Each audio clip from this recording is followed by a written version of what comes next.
آماده بونا زیدترش 15 رکخراین جواک سویل و ماموستان زانکوی و انجمن پارزگاه دو که اولجر دوریش مب کمپانی کرنا حکومت پنالک دو که برای بچو تدا گنگشل سر بابت رادست کرنا خدمتگزاریان شلای حکومت وب کمپانیان کرت تایبت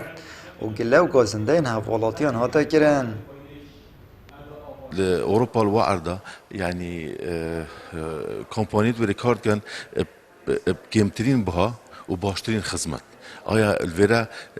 اف کمپانیات مکدهن ویکاری رابن آیا چاودریه که آیا چرین مایی هنه آیا دیشان وکو دورن پیشتی آن ولاتن پیشکفتی کمترین بها و باشترین خدمت پیشکشی حالات یمکن او آزران درم افرول ویرا مایبوری دا حکومت هرما کردستان توای خدمتگزاریان سرکی هرجا و کهرب و بابت اندیتر کرنه دست کمپانیان دا اوپناو سیستم کرن و رخخستن باج و کرل سر حوالاتیان زده کرن و بار وان گران کر.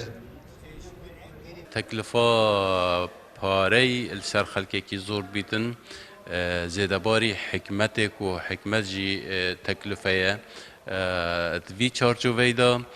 هنده جارا خلقی ده زیاندار بیت و حکمت جی ده زیاندار بیت.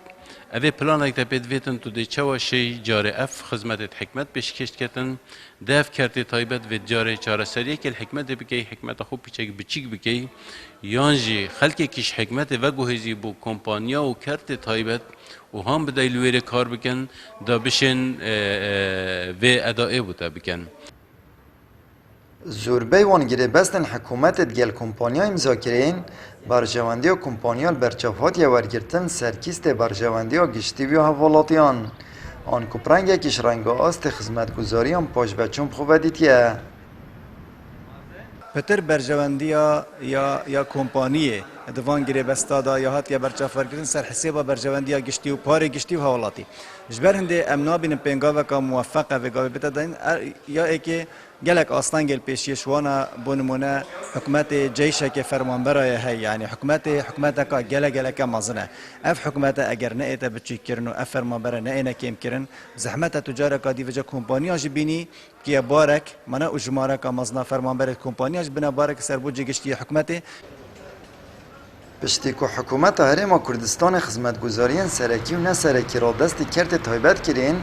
هندک آرشه نیبه حوالاتیان درست کرن اف چنده جی به پلانی حکومت و بازرگانی کرن بری که حوالاتیان دیارد کرد. آمد بریفکانی کانال آسمانی پیام دهوک